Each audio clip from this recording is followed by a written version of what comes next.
Hey guys, remember that person I talked about last week that wrote in and they had the question about the employee that was really not acting fine, and we went over the matrix of how to decide if they're a right fit for your organization or not?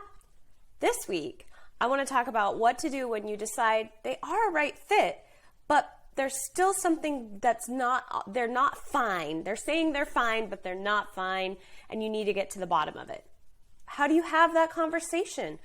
Well, that's what we're going to talk about today. So, first up, make sure that you set aside some time where you're not going to be interrupted and that you can really have a good conversation with this person that's sincere and you're not distracted. Get that squared away, block out those 30 minutes, whatever. I would recommend about 30 minutes for it.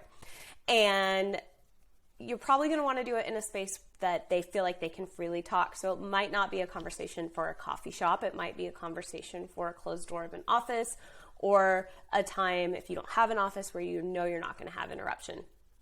And you invite that person in to talk, and you've already gone through the step of making your observation. You realize that something is just off. They're not okay. It's not something that was just a one-off or a bad day.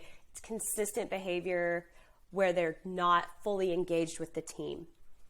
And you bring that to their attention. So you thank them. Thank you for coming in today.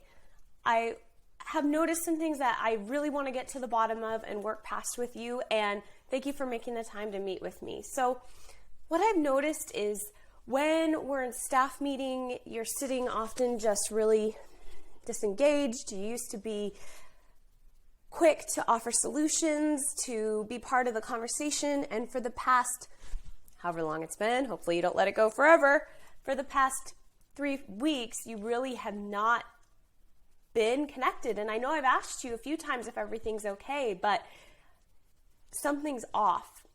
What am I missing? What's going on? And then you're quiet and you let them talk. You haven't made any calls about if they're a good person. You haven't told them they don't like their job anymore. You haven't told them what you think is wrong. You've simply stated what you're observing, stated the disengagement, which really is the problem, is the disengagement. Now you're going to let them give you feedback. They are either going to continue to be buckled down and not say anything, or they're going to let you know what actually is going on. You need to be prepared for either scenario.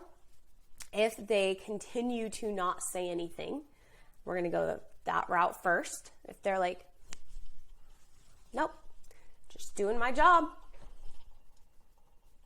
getting stuff done. If you get that kind of a level of response, that's where you're going to have to be really specific around the behaviors that you want to see changed. And you may get some pushback. If they ask, if you need to be specific around, I really miss your engagement with the team and you bringing suggestions to the table and being really engaged with what's happening around here, bringing in the good ideas, being a troubleshooter, being the first one to jump up to do something. I miss that, and we need to see that back. That is a really valuable piece of what you bring to the table. And so you're stating very clearly what you need to see different. We're not done yet, though. They might give you some pushback at this point. They might say, am I supposed to fake being happy at work? Now we're getting somewhere.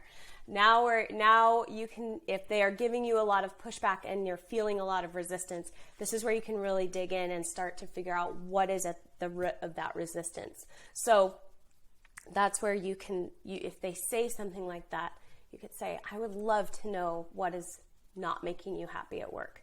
Can you tell me more about that? They also may go the route where they jump into telling you all right up front why they're not happy at work. You need to be ready to hear either route and to hear what they have to say, because it's probably going to be about you and you're probably going to want to take it really personally. You can't do that.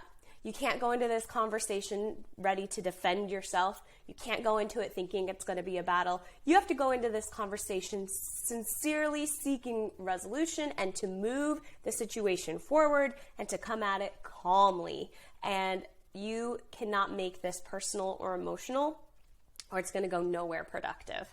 So let's say they bring the issue to the table, and now you've heard what they've had to say, and that's where you can really listen. And if it's something that is something that can be solvable, let's say the issue isn't directly with you, maybe it's with a coworker, and they're feeling like this coworker is getting preferential treatment. Which in a roundabout way is kind of about you.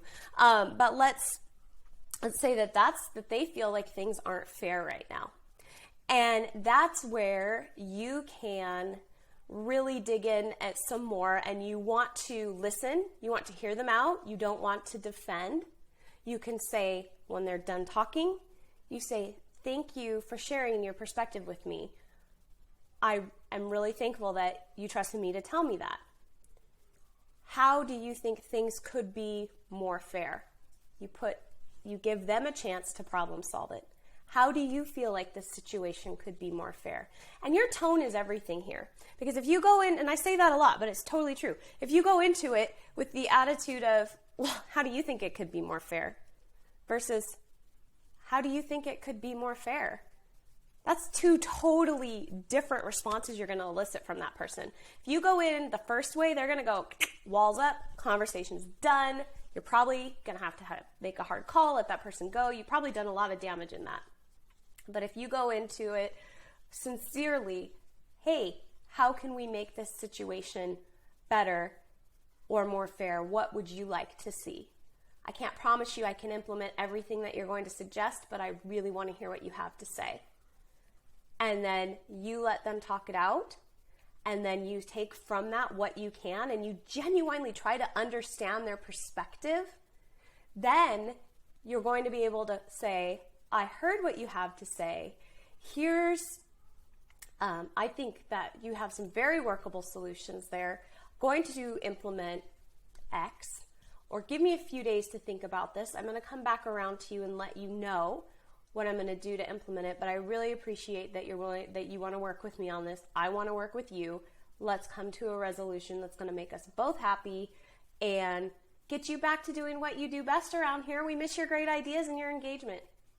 That conversation is going to get you a lot farther than continued silence, and it's going to get you a lot farther than coming at it with an attitude of who's right, who's wrong. So when you have come back to it, and if you said give me a few days, don't you dare forget that you need to come back around and check in with that person. You might have already taken care of it and it's off your plate, out of sight, out of mind, but they need to know that, or they're going to feel like they have not been heard. So it'll actually do more damage than good. So after you have ended the conversation you have decided what you can implement in their suggestion, then you come back around and you say, hey, I've made some changes. I just wanted to check in with you and see how things are going. How are you doing with it? And then listen to what they have to say. So I hope that's helpful. That's a little bit different take than if you're coaching somebody through a performance issue, but the steps are the same. But I hope that was helpful for you, and I am looking forward to your feedback.